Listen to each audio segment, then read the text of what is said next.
Hey, welcome back to the channel, everybody. Captain C.A. Richardson here, and I've got a question for you. Have you ever struggled catching fish in the springtime, especially if you're using a paddle tail? Well, I've got an interesting question for you today, or challenge.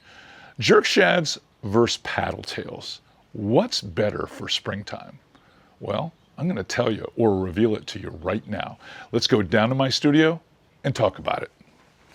So, jerk shads versus paddle tails. These are probably the most popular two profiles in inshore fishing. If you're a speckled trout, a redfish, a flounder angler, these are something that are staples in your tackle bag. Now, for me personally, there are times where paddle tails get employed more over than jerk shads. And there are times when jerk shads really get the nod. When I'm in the winter months and moving into spring, I'm fishing a lot of jerk shads. A lot of that has to do where I want that slow movement that you can't really get with a paddle tail. See, the whole design of a paddle tail with a boot, no matter what brand it is you've got to have some resistance here going forward to get that tail to move. And depending on what brand you're using, you might be using a brand where this is extremely hard, plastisol, the durometer is tough. You might have to really move it to get the tail to move much at all. Or you might be using a plastisol brand or a LazTech that's very soft, and you don't have to have a lot of forward movement to get the tail to start to rock really good. Bottom line is this bait vibrates as it goes through the water because the tail makes the bait roll, and it's moving, and it moves through the strike zone quickly. No matter how slow you think you're turning it, especially if it's on a spinning reel, it's moving through the zone fast. The advantage to a jerk bait or a jerk shad is you can move it this way, and then you can twitch it this way. You're not even reeling it, you're just twitching it, and then it falls. And it moves through the water slow, and you've got all this surface area, if you look, that makes it fall horizontally through the water column. So even though it makes this wild jump and then falls back down and then jumps over here and falls back down, if you make those gentle rod movements, not pulsating rod movements, just gentle, when you're fishing that 18 inches of water up to 3 feet of water, a jerk shad kind of lopes through there quieter, doesn't disturb as much stuff. Where when you're throwing a paddle tail in there and that tail is just swimming wildly through there, and you're having to reel it through and then present again to get it right back to the same zone, it makes a lot of noise. Now that can be an advantage when you're fishing in mullet schools or you're fishing dirty water where you need more drawing power. You need the attention of the fish. But if you're fishing laid up fish like snook under the bushes, or redfish under the bushes that are sitting still, or maybe you've got some big speckled trout that are posted up in potholes or in the moat of an oyster bar and they're not moving very much, well, that's when it's a lot better to maybe throw a jerk shad that you can glide up there. In fact, one of the techniques that I talk to some of the guides here in my area about all the time is the fact that they're just amazed how responsive big speckled trout are when you throw a jerk shad that's barely weighted. I mean, like a 1/16 of an ounce rigging hook on it, where you can throw it up in the tide and just kind of let that bait just kind of drift on its own down to where the fish are. And right when it gets in front of them, they just come up and hit it. Because it's coming to them, it's not making any movement. You can't do that with a paddle tail. You can't. It just doesn't have that ability. The paddle tail's strength is to cover lots of water with long casts, constantly, perpetually moving through a zone, through a zone, through a zone. But when you're fishing pressured fish, you're fishing laid up fish. Paddle tails are not effective. Those are for more aggressive times where things are alive and there's just great current and lots of bait around and the weather's stable and everything's perfect. But how many of those days do you have versus days where it's tough, where you don't have a lot of current moving and you have to be calculated the way you work the bait? Think about it. Think about it. Or you have crystal clear water, or you're fishing in tournament conditions, you know, and you're trying to get an eat, you're trying to get a bite. It's really hard to beat a jerk shad. In fact, you know, if I've got a little bit deeper water, there's so many different ways you can weight it. Now, this is a ball tail jig, but it's really a jerk shad because it doesn't swim. It just, when it falls, this tail just kind of swims around a little bit, but it doesn't make a thump. It's still a subtle bait, comparatively speaking, compared to a paddle tail. And a lot of us that use 4 and 5 inch paddle tails, those work great in low light. They work great on windy days. They work great in all those conditions. But on those nice days, when you don't have a lot of wind and you basically are fighting it, especially if you're in that shallow water, you know, you're in 2.5 feet of water and you've got to work maybe an unweighted jerk shad or something. Like lots of times I'll just put a rigging hook in, I'll put a nail inside this bait that weighs like 1/16, and this thing just barely sinks and gets into the zone, and then I'll twitch it up and it just barely goes over here, nice and slow, and I can just sit there. And when I'm working that rod up, and you'll see it in the video here that I'm about to show you where my wife and I were fishing, and she stayed with that jerk shad all day long. I did not. I started off with a ball tail, big ballers from Z-Man. I fished that bait. I was catching some redfish. I was catching some trout. I just wasn't happy with the size. And that had nothing to do with the bait. It was just where I was. And she was up front. She stayed with that jerk shad, and she's real thorough with it. She'll work one little piece of structure at a time. I'll say, work that shell bar, work those series of holes, work this deeper water over here. Make sure you're getting it to depth before you start lifting it again. And she works it slow, and it paid off for her. We caught 24 fish or so.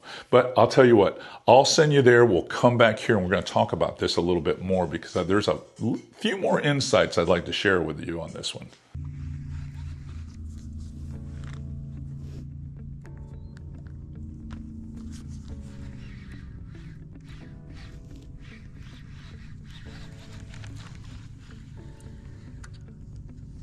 Little hit.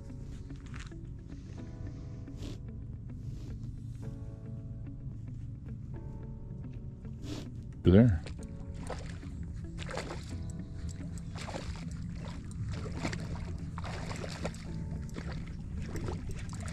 I'm gonna get a picture with you with that one. Coming down. Just, yeah, I'm gonna come down. We'll get your picture taken. At least you got proof you showed up today. You've caught about 6 trout already. Oh, got it. Nice and smooth.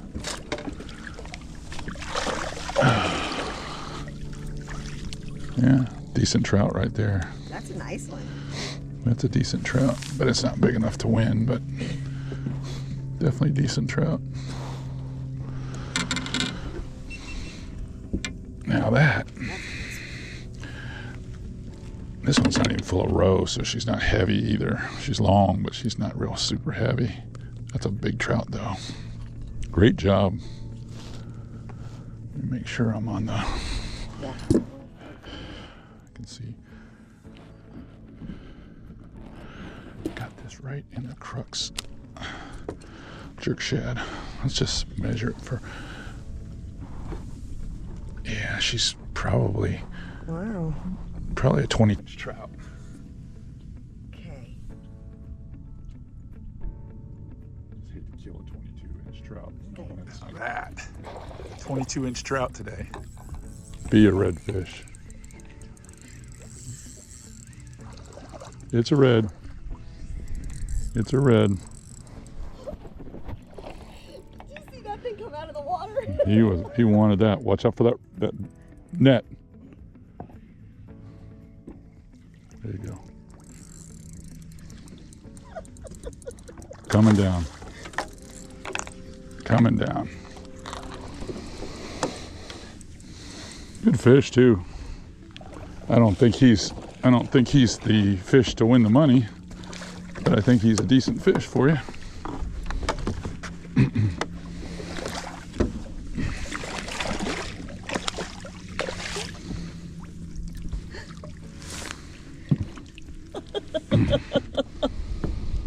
Yeah, he's a nice fish on a jerk shad. Turn the motor off.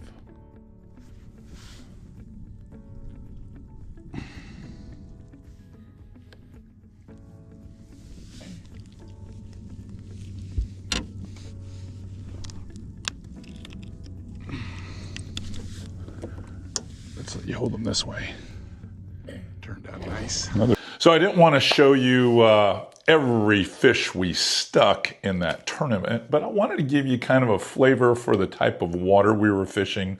Coastal marsh with oyster bars, shell bars, points, some mangrove keys, some little channels in there that had some faster moving water where we were actually maybe fishing depths that had like 3 to, I don't know, 4 foot of water, and then some other places that we probably had an average depth of about 2 foot. But I've whiteboarded this thing up here for you so I could explain the difference of paddle tail fishing versus fishing with a jerk shad.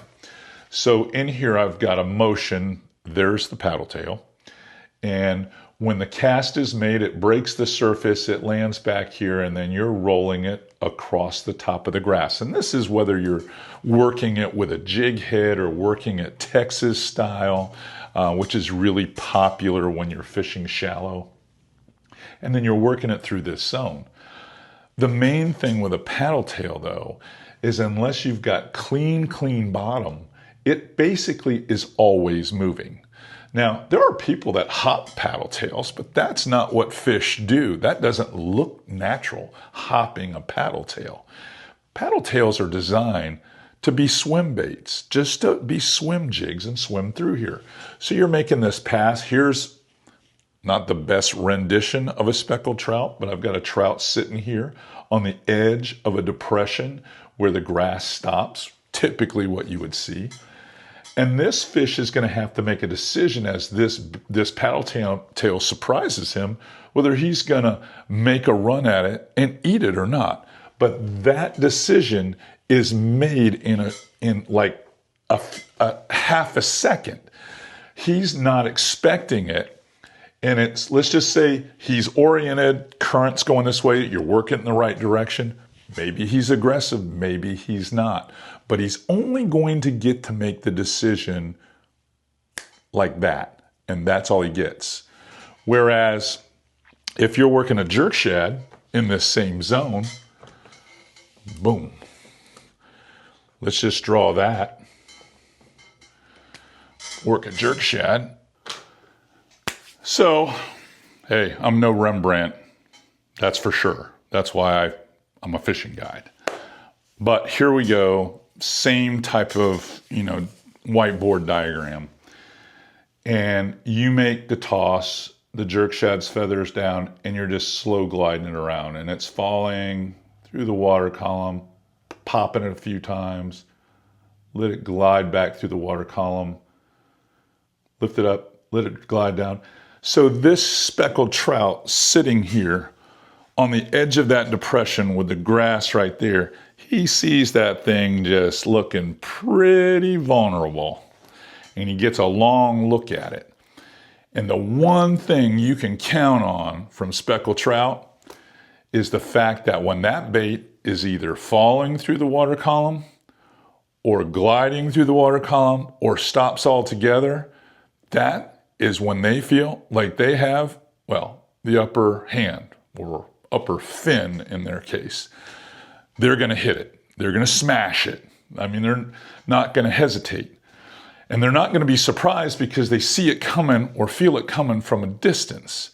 And as long as you're gentle with that rod tip and just dropping that rod and taking the slack up, and gentle with that rod tip and taking just the slack up, you have depth and speed control that you would not have with a paddle tail. Now that a paddle tail on clean sand bottom or in depth, that's a different story. But we're talking about fishing for speckled trout and redfish on shallow grass flats that you see in a number of places in Texas. You see in a number of places in Florida. This is the ideal bait. There are some professional guides, I'm not talking about influencers, I'm talking about professional guides that would tell you that their number one bait for their clients to catch the higher quality, best trout is going to be 5 and 6 inch soft baits that glide around. They're going to tell you that. That's a fact. So if you're looking for a trophy style bait, definitely do this. Fish these types of baits, these ballers, these ball tail jigs, they are going to catch some serious fish. Hey, if this is something that's helping put more fish in your boat, bending more rods with your friends, well, then come over to FlatsClassUniversity.com where I can really teach you the nuances of this same game. What tackle that you need, what are the best lines, when's the best times, all of that stuff happens at FlatsClassUniversity.com. And if I don't see you there, I'll see you back here tomorrow because I got a video here every day.